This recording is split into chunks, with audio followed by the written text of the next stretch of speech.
더마카와 함께 시선 집중의 문을 열겠습니다. 어서 오세요. 네, 안녕하세요. 더마카입니다. 흙먹는 호랭이님이 저는 시내버스 기사입니다. 항상 듣는데 댓글은 처음 남겨봅니다. 라고 유튜브에 살짝쿵 인사를 해주셨습니다. 어떻게 그 기사님이시라고 네, 버스 안에서 들으시는 거죠?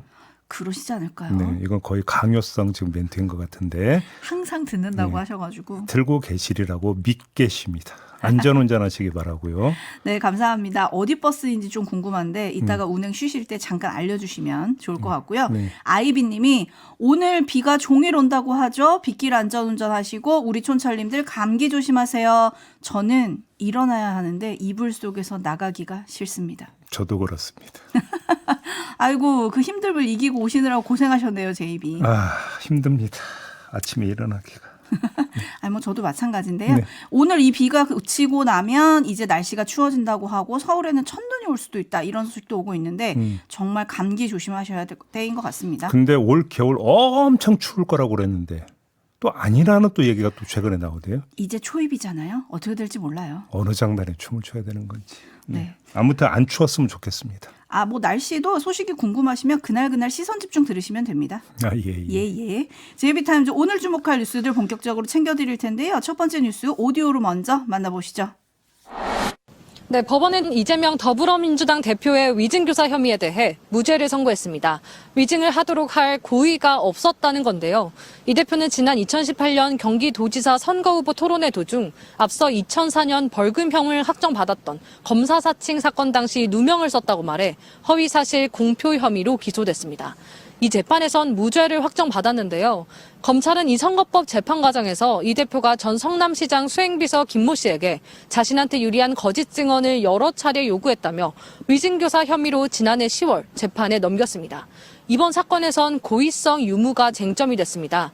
재판부는 김 씨의 증언이 일부를 제외하고 거짓이라고 하면서도 이 대표가 전화를 걸어 이야기한 내용이 위증을 요구하는 대화로는 해석하기 어렵다고 봤습니다.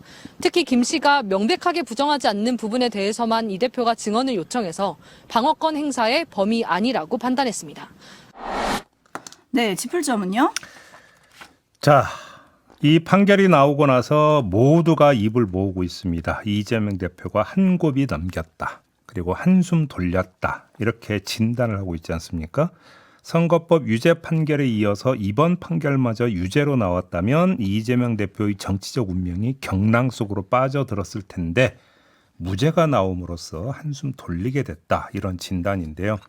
그렇다고 치겠습니다. 자, 그러면 한숨 돌리기는 도대체 언제까지 지속이 될 것인가? 이걸 봐야 되는 거 아니겠습니까?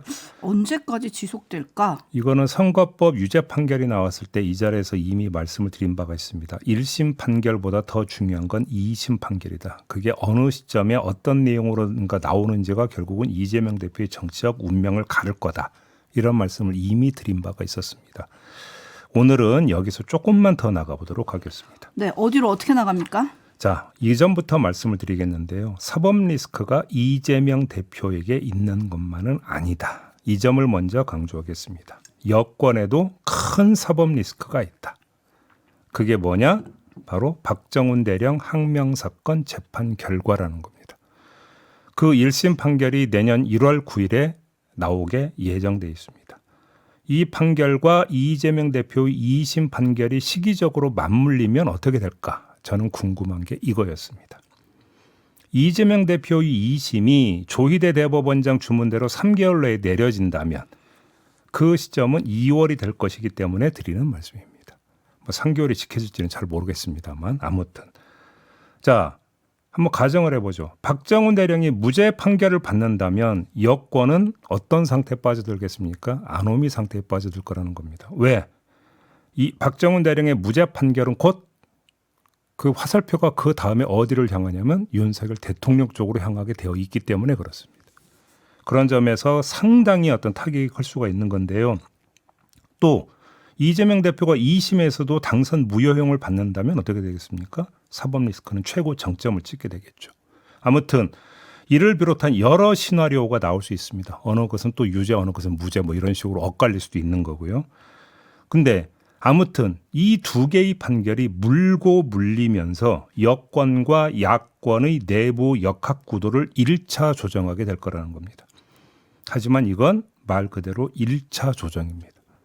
추가 조정이 있을 수 있다고 보는데 그게 뭐냐? 4월 재보선일 거라는 겁니다. 그 규모가 어느 정도가 될지 현재로서는 가늠할 수가 없지만 아무튼 이 재보선 결과가 여권과 야권 내의 1차 역학구도 조정 결과를 재조정하거나 고착화시킬 가능성이 있다. 그래서 내년 4월 재보궐선거까지 연속선상에서 바라보는 게 오히려 현실적일 수가 있다. 이 말씀을 드리겠습니다. 네, 제각각 사건 같지만 이것들이 연이어서 일어나면서 전국을 끌고 갈 수도 있다. 지금 이렇게 들으면 되는 건가요? 결국은 정치적 입지라고 하는 것은 쌍방간에 이루어지는 교호작용 과정에서 성립이 되는 것이기 때문에 지금 이런 말씀을 드리는 겁니다. 네, 그리고 오늘 국무회의에서 세 번째로 국회를 통과한 김건희 여사 특검법에 대한 대통령의 제2요구권이 행사될 걸로 보인다. 이런 기사들 많습니다. 네. 당장 28일이죠. 재표결이 국회에서 있을 것 같은데 요거는 뭐 전국의 중요한 변수가 되지 않습니까? 그거는 뭐 근데 지금 여야 공이 그렇게 이탈표가 많을 것 같지 않다라고 지금 이야기를 하고 있기 때문에 만약에 그 전망에 맞다면 그렇게 큰 변수가 되지 않을 것이다. 이 말씀을 드려야 되는 것이겠죠. 네, JB가 지금 짚어주신 내년 1월 9일 재판 그리고 앞으로 있을 이재명 대표 관련한 2심 판결들 그리고 4월 재보선 그 흐름에 저희도 계속 시선 집중하겠습니다. 네. JB타임즈 다음 주목할 뉴스는요? 오세훈 서울시장의 지인으로 여론조사 비용 3,300만 원을 대납했다라는 의혹을 받고 있는 사업가 김모 씨 기억하시죠? 네. 이 김 씨가 밝혔는데요. 지난달 28일 강혜경 씨로부터 갑자기 1,000만 원을 빌려달라는 문자가 왔었다.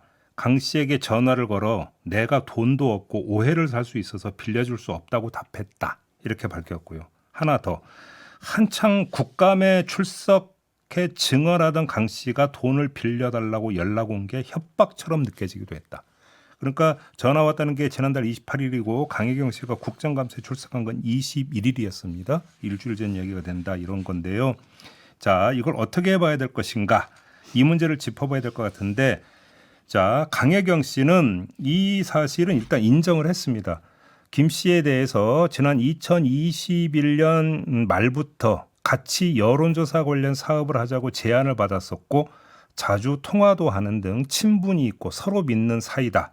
제가 좀 급했기 때문에 연락을 드렸던 것이다. 이렇게 인정을 했습니다. 네, 급해서 연락을 드렸던 거다. 강 씨는 이렇게 얘기를 했고 김 씨는 협박처럼 느껴지기도 했다라고 지금 상반된 얘기를 하는 건데 어떻게 봐야 됩니까? 핵심은 바로 협박처럼 느껴졌다라는 김 씨의 말. 바로 이거인데요. 자, 한번 따져보죠. 협박이 되기 위해서는 나에게 위해를 가할 수도 있다라고 하는 공포감을 심어줘야 그게 협박이 되는 거 아니겠습니까? 그렇죠. 일단 저는 그렇게 알고 있는데 그러면 강혜경 씨가 알고 있는 걸 설령 폭로할 수도 있다라는 것을 은근히 뉘앙스로 깔았다고 칩시다. 그러면 그것이 김 씨에게 위해가 되느냐 이걸 따져보면 되는 거 아니겠습니까? 근데 지금 김 씨는 여러 언론에 뭐라고 이야기를 하고 있습니까? 3,300만 원 준 거 맞다. 그건 오세훈 시장과는 아무 상관이 없는 것이다. 이런 이야기를 하고 있잖아요. 그러면서 스스럼 없이 밝히고 있지 않습니까? 그 김 씨의 태도에 깔려 있는 건 뭡니까? 내가 3,300만 원 준 게 뭐가 문제인데? 라고 하는 태도가 깔려 있는 거잖아요. 그러면 본인은 이 사실이 밝혀진다고 해서 내가 위해를 어떤 당할 수 있다라는 인식은 갖고 있지 않다라고 봐야 되는 게 상식 아니겠습니까? 두 번째, 한번 비교를 해보죠. 그러면 강혜경 씨가 지금까지 관련해서 지금 그 공개했던 내용이 뭡니까? 비공표 여론조사가 14일에 걸쳐서 있었자. 그 다음에 김 씨로부터 3,300만 원이 입금이 됐다. 이게 전부지 않습니까? 김 씨가 이야기했던 거고 한치도 다를 바 없는 부분을 이야기를 하고 있습니다. 그러면 그것이 어떻게 내가 위해를 당할지도 모른다는 공포감으로 연결이 될 수 있는 것이냐. 이 문제를 일단 먼저 한번 반문을 하고 싶은 거고요. 두 번째는 그거보다 더 중요한 이야기가 보도를 탄 게 있습니다. 오히려 김 씨가 강혜경 씨를 회유한 것 같다라는 지금 보도가 나왔습니다. 지금부터 그 내용을 전해드리겠는데요. 뉴스타파가 보도한 내용입니다. 자, 뉴스토마토가 윤석열 대통령 부부의 김영선 공천 개입 의혹을 처음 보도한 시점이 9월 5일이었습니다. 그 직후부터 그 김 씨가 강혜경 씨와 통화를 했는데요. 통화 녹음 파일 5개를 뉴스타파가 입수해서 분석을 했다고 합니다. 그래서 그 내용을 보도를 했는데 자, 두 개의 통화 내용을 지금부터 전해드리겠습니다. 먼저 9월 10일에 이루어진 통화 내용을 보면 김 씨가 강혜경 씨에게 이렇게 말을 합니다. 강 실장 말고는 여기서 강 실장과 강혜경 씨를 뜻하는데 강 실장 말고는 증거가 다른 데서 셀 만한 사람은 없어요. 그런 정황 증거를 갖고 있는 사람은 강 실장뿐이잖아. 그럼 강 실장만 덮으면 되네. 이렇게 이야기를 합니다. 그러면서 명태균을 죽여야지 우리가 국민의힘까지 죽일 수는 없잖아. 이런 말을 합니다. 이게 9월 10일 통화에서 김 씨가 한 이야기고요. 그다음에 그 전 9월 5일에 통화가 이루어졌습니다. 이 통화에서는 금전 이야기를 하는데요. 명태균이가 뒤집어 쓰든 감옥에 가든 간에 명태균도 뭐 좀 받고 한 10개 줄게 20개 줄게 해갖고 여기서 10개라고 해서 10억을 이야기하고 20개는 20억을 이야기한다고 하는데 한 10개 줄게 20개 줄게 해갖고 던져주고 네가 뒤집어 쓰고 허위 진술하고 감옥 가라 하든지 이런 식으로 김 씨가 이야기를 합니다. 자, 이 이야기를 어떻게 이해를 할 수 있을까요? 뉴스타파는 이거를 회유, 한 정황으로 지금 규정을 해서 보도를 했습니다. 이러면 김 씨가 내가 강혜경 씨로부터 협박받았다라고 하는 그 이전 단계에서 무슨 일이 있었다는 얘기입니까? 회유성 통화가 있었다라는 겁니다. 두 개가 조화가 될까요? 어떻게 생각을 하십니까? 네, 물프레님이 이런 댓글 보내주셨어요. 또 메신저 공격인가요? 라고 물음표 보내주셨는데 뭐 어떻게 보실지 촌철님들의 판단에 좀 맡기도록 하고 또 하나 뉴스 줄기가 있습니다. 여의도 연구원 얘기가 지금 계속 나와요. 그렇습니다.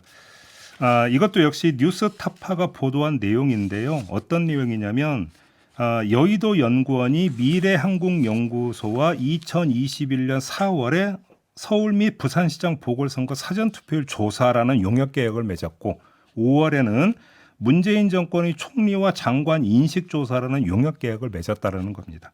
이 두 건의 용역계약 이후 비용으로 3,015만 원이 책정이 됐다는 건데 자, 이 사실을 보도한 뉴스타파는 미래한국연구소가 오세훈 서울시장 보궐선거 후보자와 관련한 비공표 여론조사를 모두 13차례 실시한 데 비해 김 씨가 대납한 3,300만 원은 턱없이 부족한 금액이기 때문에 혹시 이 용역으로 가장해서 여론조사 비용 일부를 지급한 것 아니냐라는 의혹을 제기를 했습니다. 뉴스타파는 이런 의혹을 제기했는데 제가 볼 때 이거는 금방 확인될 사안이다. 이렇게 말씀을 드려야 될 것 같습니다. 어떻게 금방 확인이 됩니까? 여의도 연구원에서 용역 계약을 했고 그러면 용역 발주가 이루어졌고 용역 납품이 있었을 거 아닙니까? 그럼 두 건에 대한 보고서가 여의도 연구원에 제출이 됐을 거 아닙니까? 그러면 그 보고서 찾으면 되는 거 아닙니까? 있는지 없는지 확인해 보면 되는 거 아닙니까? 여의도 연구원에 두 건의 보고서가 비치돼 있는지 찾으면 되고 더 간단하게 강혜경 씨가 두 건의 조사를 실시한 적이 있는지 없는지 확인해서 밝히면 금방 밝혀질 수 있는 내용 아니겠습니까? 이건 전혀 어려운 문제가 아니다. 이런 말씀을 드리겠습니다. 네, 얘기가 좀 복잡하니까 김창면님이 오늘은 좀 힘드네요. 어렵습니다. 뭐 이런 얘기 해주셨는데 관련해가지고 또 어제 KBS가 보도한 내용도 있지 않습니까? 명태균 씨 관련해가지고요. 명태균 씨의 측근이 그 KBS 기자에게 이런 말을 했다고 합니다. 윤석열 대통령이 명태균 씨를 명박사라고 부르면서 윤상현 당시 공천관리위원장에게 전화를 했었다라는 내용을 밝혔다고 합니다. 김영선 전 의원에게 준비하라고 전화라는 대통령의 육성을 직접 들었다라는 건데요. 이 통화 녹음을 들은 시기를 2022년 6월 1일 국회의원 보궐선거 투표일에 창원의 한 호텔에서 명태균 씨와 김영선 전 의원과 함께 점심을 먹는 자리에서 들었다는 겁니다. 대통령의 육성을 들었다. 육성 통화 녹음을. 그러니까 그 만약에 이런 그 통화가 실제로 있었다면 그 통화는 6월 1일 이전에 이루어진 거라고 봐야 되는 것이겠죠. 아무튼 이런 요지에 지금 그 증언을 했는데 그러면 이게 대통령의 육성 파일이 별도로 또 다른 육성 파일이 있는 건지 아니면 전에 민주당이 공개했던 그 육성 파일이 있지 않습니까? 말이 많네 당에서 그거요. 네. 그 부분에서 그러니까 이게 이제 그 편집돼 가지고 밝혀지지 않았던 거기에 포함되어 있는 부분인지는 현재로서는 알 수가 없다라는 것입니다. 네. 아무튼 이것도 공개가 될지 또 정말이 맞는지 이것도 좀 시선 집중해야 될 것 같습니다. 네. 뉴스와 분석이 함께하는 JB타임즈 다음 주목할 뉴스는요. 사도광산 추도식이 반쪽짜리로 열렸습니다. 외교 참사라는 지적이 여기저기에서 나오고 있는 상황입니다. 이건 더 설명드릴 필요가 없습니다. 자, 주무부처가 어디입니까? 외교부입니다. 그 최고 책임자가 누굽니까? 조태열 장관입니다. 근데 조태열 외교부 장관이 이렇다 할 해명도 이렇다 할 사과도 없이 출국을 했다고 합니다. G7 외교장관 회의에 참석하기 위해서 이탈리아로 출국했다라는 건데 외교부 관계자는 조태열 장관이 상황 정리를 하고 관련 지시를 했다면서도 구체적 내용은 말씀드리기 어렵다. 이렇게 밝혔다고 합니다. 아니 항의도 우리가 아니라 일본 정부가 했다고 했어요. 네. 왜 불참했냐 이렇게 항의를 했다던데 말없이 출국한 이 장관 이래도 되나요? 짧게 세 가지 지적하겠습니다. 첫째, 조태열 장관은 8월 13일 국회 외교통상위원회 전체회의에 출석해서 사도광산 유네스코 등재의 동해준과 관련해 협상 결과는 제가 책임진다. 협상 성과를 얻어내지 못했다면 이 자리에 앉아있지 않았다라고 말했습니다. 여기서 협상 성과 중에 하나가 뭡니까? 추도식이 여는 거였습니다. 매년. 네. 하지만 반쪽짜리 추도식이 열렸습니다. 그 협상 결과를 정면에서 어긴 것이라는 점 환기시켜드리겠습니다. 그러면 그때 책임지겠다고 했던 발언 본인은 기억하고 있는지를 묻겠습니다. 두 번째, G7 외교장관 회의가 열린다면 여기에 일본 외상도 참석을 하겠지요? 당연히. 그러면 만나겠지요? 조태열 외교부 장관이 일본 외상 만날 거 아니겠습니까? 그러면 거기서 조태열 장관이 어떤 입장, 어떤 요구를 내놓을지 지켜보겠습니다. 이게 두 번째입니다. 세 번째, 용산의 대응도 주목거리인데요.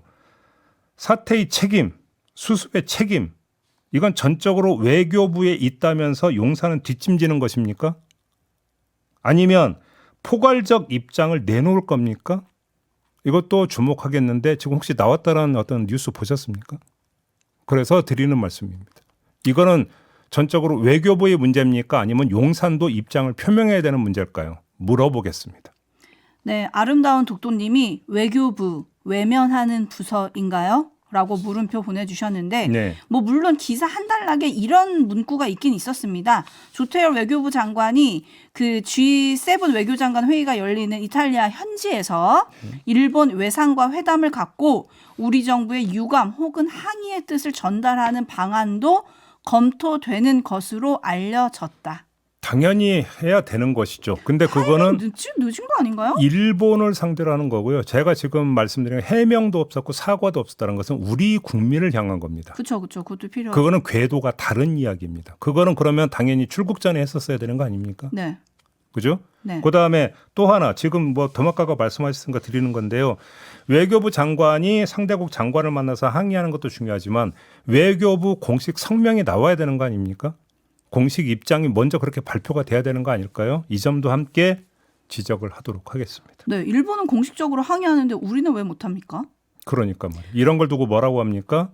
적반하장이라고 하는 겁니다. 네, 그리고 또 주목할 뉴스도 하나 있었습니다. 사도광산 추도식에 유가족이 갔잖아요. 네. 근데 그 명단을 행안부로부터 받아야 되는데 외교부가 이것도 굉장히 뒤늦게 움직였다는 거예요. 네.